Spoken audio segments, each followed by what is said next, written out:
realized what a fix the country was in and what a fix we were about to put ourselves in. And I still spend about an hour a day studying this economy, asking myself, you know, what should we do? How should we do it? How can we give our young people a brighter future? How can we get out of this fix quicker than Japan did? They had a real estate collapse in the 90s, and it took them a decade before they started really ginning again. And that's when I decided that I better get out and around and talk about this. So I can make you laugh for another 30 minutes with Tea Party stories, but it's irrelevant. What matters is, where are we now? What should we do? Who's going to do it? You hear all this stuff, all the rest of this stuff is smoke and mirrors. The only thing that matters is, where are we now? What should we do? Who's going to do it? And so here's what I think. Let me put this.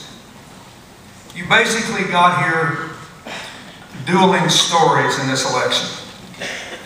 The Republican story goes something like this. Okay, we left him in a big hole. It was a big hole, but we gave him 21 months to dig out of it. They're not out.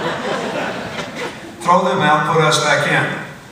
And you should do that because in failing to get us out of the hole, they gave us too much spending, too much government, you know, tinges of socialism. It's a nightmare. We just can't afford to do it, not 1 minute more. Our line is, well, first of all, the first 6 months of that 21 months, the train was still going downhill. This financial collapse did not start until 4 months before the president took office. And while it is true that we're not out of it yet, at least we have stopped digging. So,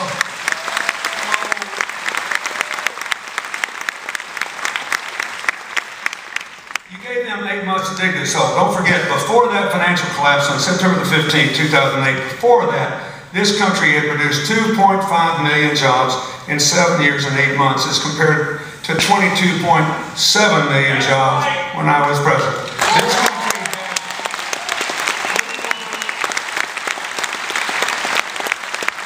they talk about spending, they had doubled the debt of the country after I gave them 4 surplus budgets, paid $600 billion down on the debt. If they had just kept my budget, we'd be out of debt entirely by 2015.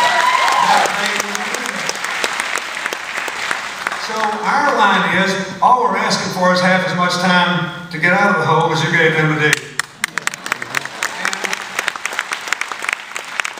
And you don't want to go back and bring the shovel brigade back in. At least we have stopped digging. So, to the people who aren't here, whose story are they supposed to buy? I have a radical idea.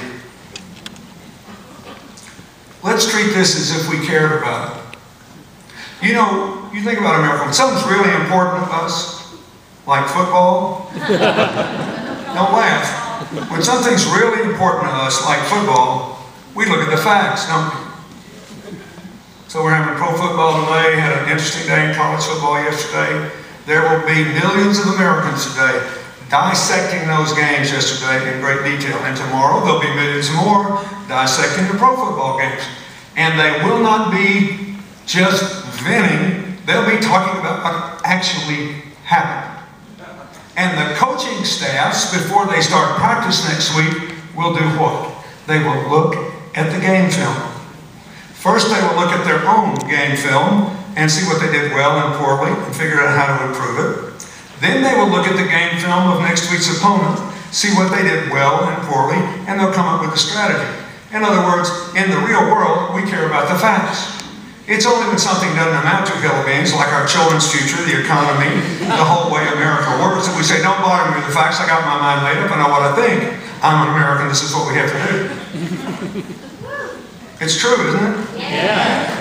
So, just for a moment, let's pretend that the economy and our children's future, the way America works, is important to us. And let's do what we do if this were a football game. Let's look at the game films. Number one, where are we? Okay. From the time the financial crisis bottomed out approximately July the 1st of last year. We have recovered 70% of our lost annual income. Okay? We're in a context, right? It's a global economy. How's the competition doing? Germany, 60%. Japan, 50%. The United Kingdom, 30%. Now, I say that not to get anyone to clap. You can't clap. We're not very far here from ground zero of America's mortgage collapse. And the frustration that people feel is legitimate because all the new jobs are in the last 30% before we get out of the hole, and then when we get out and we start growing again. But you can't make a judgment about which story you want to embrace until you at least know where we are. So that's where we are. And I happen to believe that the stimulus bill and the health care bill and the Wall Street regulation bill have all laid the foundation for our getting out of this and doing well, and I will explain why. But at least, if you ask where we are, the answer is we're hurting terribly in the sense that more than 10 million of our fellow citizens still live in houses worth less than their mortgages. We haven't gotten enough new jobs to really get the economy going again in people's lives, but compared to the competition, we're doing better than they are. That's where we are. That's what the evidence shows. Now, what do we need to do? Second question. It's clear what we need to do. We need more jobs and money to finance them, and we need to make sure we have trained and educated people to do them. And then we've got to do something about this deficit long term. Not now when we have no growth, but long term. So if that's what we need to do, who's more likely to do it? That's how you come to Mike Thomson or all these other people. This is what I want to talk about. So let's just take this, what do we need to do? And compare the positions. It's clear, if you want more jobs, you got to put more effort where the jobs will grow fastest. We know where that is. Small business, clean energy, technology, manufacturing can come back in America. I'll say more about that in a minute.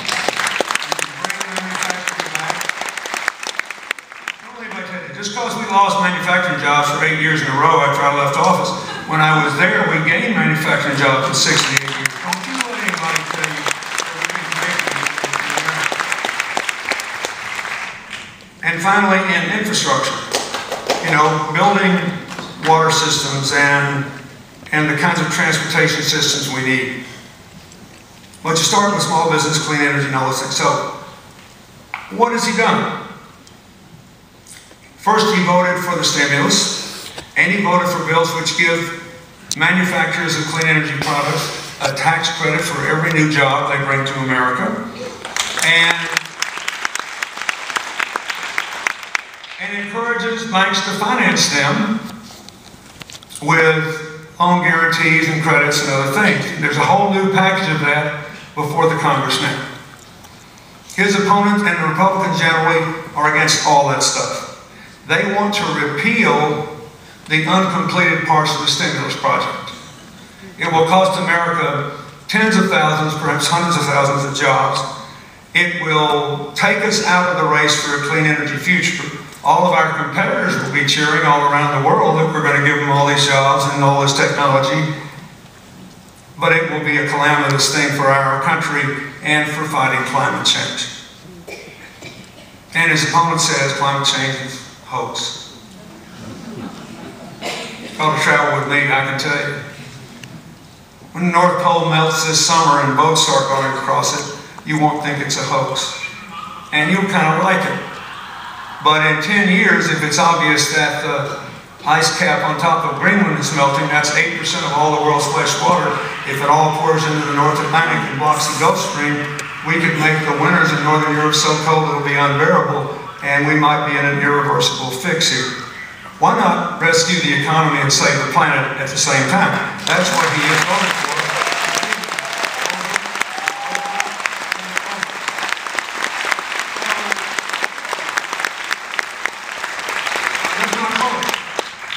Now, this Wall Street regulation is very important to that, because we can't have another financial crisis or it'll derail the economy, and because we need their money invested in America. Today, the banks are healthy. It's clear that more than 92% of the bank financing, the TARP money, will be paid back to the taxpayers, and we may get all the way to 100%. But they have $1.8 trillion in cash today, America's banks do, uncommitted loans. Which means not the stuff that got us in trouble, $34 at risk in Bear Stearns for every $1 in cash, $29 at Lehman Brothers for every $1 in cash. No, old-fashioned banking, $10 loan for every $1 in cash. They could make $18 trillion of loans. We'd be out of this thing in a nanosecond.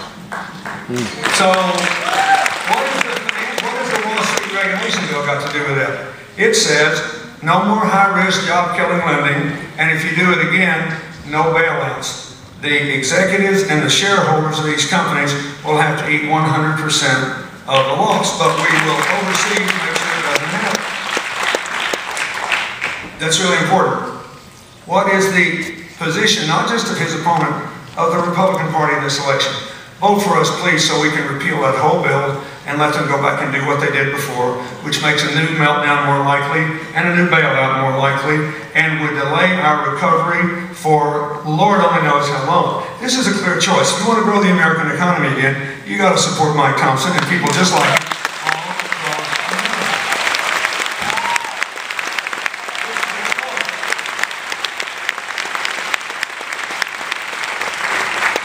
Now, here's something hardly anybody knows. Are you absolutely sure if we start growing jobs, everywhere we'll have the people with the education and training to do them, building a modern economy? There are today in the United States 3 million people, jobs, posted for hire that have been vacant for more than 3 weeks. Even though the unemployment rate is high and much higher than the numbers show. How can that be? Well, a small part of it is what we said before. You notice in California, you got a lot of people living in homes worth less than the mortgages. So they can't up and move like they once would have, or their credit's toast for a decade and they're really hurt. But the bigger reason is that, let's say someplace outside Atlanta, Georgia, it's got a little manufacturing operation, and they advertise for 22 and die workers. They may have 500 applicants, but only 3 of them have the training they need. So what should we do? Every month, every state should get a list of every job that has been vacant for more than 3 weeks, and a check to train the money to people to do just those jobs.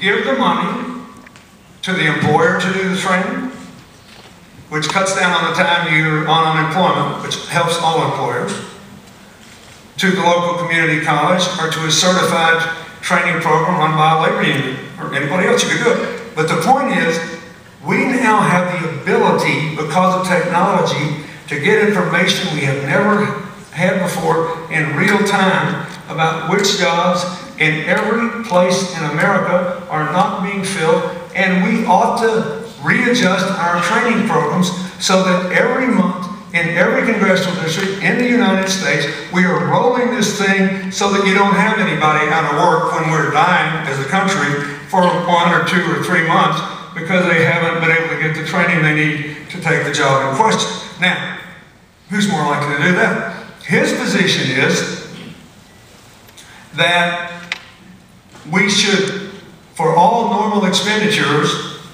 pay for what we do as we go along, which means we're going to increase something, we have to decrease something else, but we can't undermine our commitment to the education and training of our people.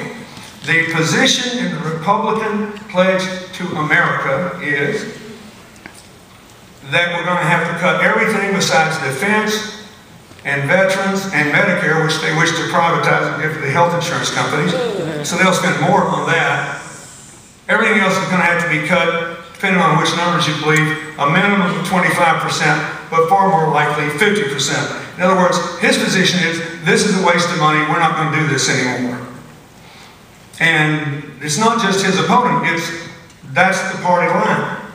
So you just need to tell people who care about this, if they stay home in this election, don't complain when there is no money to fill those 3 million vacancies overnight. If you want to fill them, you don't have a choice. You got to support Mike Thomson and the people who